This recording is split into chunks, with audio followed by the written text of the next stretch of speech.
Sega.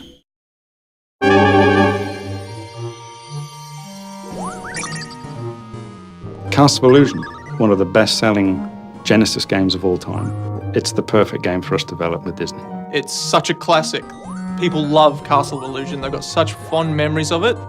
Really passionate about the game and the experience that I had when I was young, and to try and offer that to the new generation and people that have experienced it before is, it's just a great feeling, really.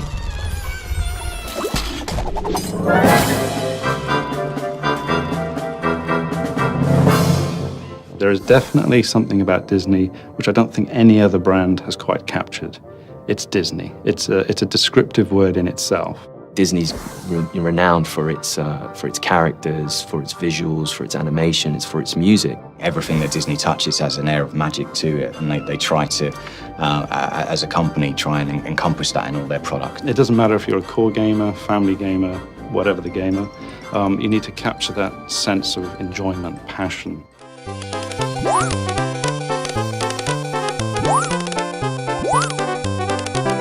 I was a child, I bought it. It was one of my favourite games.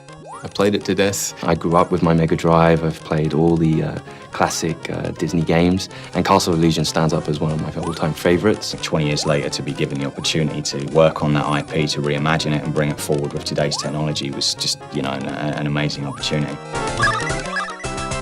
For us, it was important to just respect the original in as many ways as we could. What we wanted to do was just improve upon areas that we can improve upon, because we've got new technology, we've got new systems, a new tool set. We have to be very careful not to go and run with the game in a completely different direction. We have to embrace what was good about it to begin with. You'll see all the same familiar characters, you'll see the familiar worlds. All the themes that you remember in the original game are there.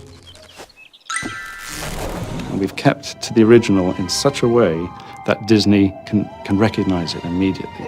They recognize the tree stump and they smile. They go, that's exactly what we're looking for.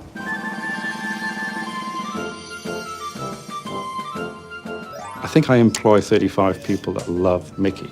So making them happy, I think, is a good indication that the audience is going to be happy. He's the stoic little guy. He never really gets too bothered by things. He's always willing to give it a go. He's very brave, but at the same time very kind. He's quite charming in the way he approaches things, and we really wanted to capture a lot of that charm from Mickey that you see in the old kind of Mickey cartoons. Obviously, there's a little bit of pressure there for making him awesome, because it's Mickey Mouse and he's, the biggest character in the world. We are not going to reinvent Mickey. We have to respect the style of Mickey, the look and feel, the characteristics, the animation cycles, the walk cycles. And not only that, but from an artistic point of view, we have great concept artists that have been able to really capture the look of Mickey, what he meant in Castle of Illusion, in the Mega Drive era, and how do we bring a flavor of that into the new modernized version, but without changing him so much that he distinctly looks like a different Mickey Mouse.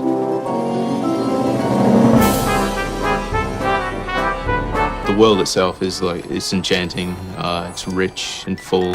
I think one thing that I always sort of think about Disney is that at a word or a spell, something's going to come to life. Just off to the corner, something could just pop to life and come at you. The library is the first level where I've got a Disney moment. I'm jumping on the books. There's a puff of smoke, the dust. The books fall beneath my feet. And there's an enemy, and there's an A. It's a letter A, and it's attacking me. I don't know many games where a letter can actually scare a grown man. You just never know what's going to happen around the next corner. I think that's something that really keeps you engaged as a player.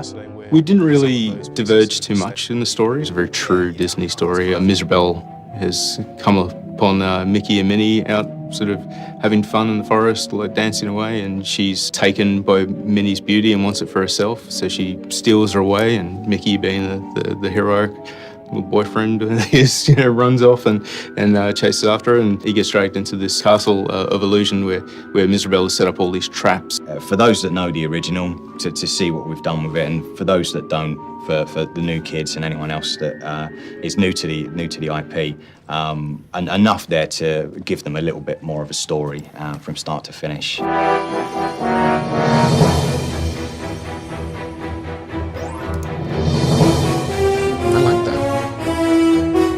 That's pretty cool. think for almost 100 years now, Disney have been pioneering so many things with animation and audio, and the key for me was synchronizing them together.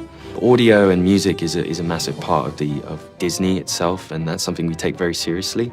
So for us, it was important that we again tried to pursue certain sounds that made sense to the environment that Mickey was in. When making a new modern Castle of Illusion, we're able to use the old Castle of Illusion as liberal as we need to.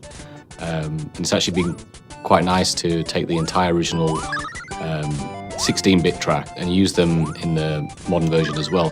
But sometimes by retaining that low fidelity, that's part of its charm, of its style. So I do think it's important to retain that. Although we have cleaned it up a little bit, it still retains that original character. Hey, I need that to save Minnie! Come back! We have had the opportunity to allow Mickey to speak. You know, this was something that we felt passionately about, having him interact in the story. There you are! Hey, come down here! From a sound perspective, we've been able to help it into the 21st century by, I think, primarily we're able to do a lot more with the sound effects, the mixing, the environmental effects. I mean, these are all things that we come to expect without realizing it. So we're able to go further with interactive music, and we can have more dynamic things going along with the sound effects and the voice as well. Castle of Illusion, you know, is built from the ground up.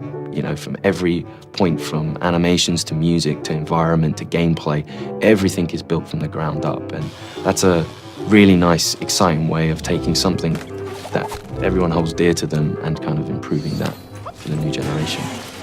I think they'll love it. I mean, we love it.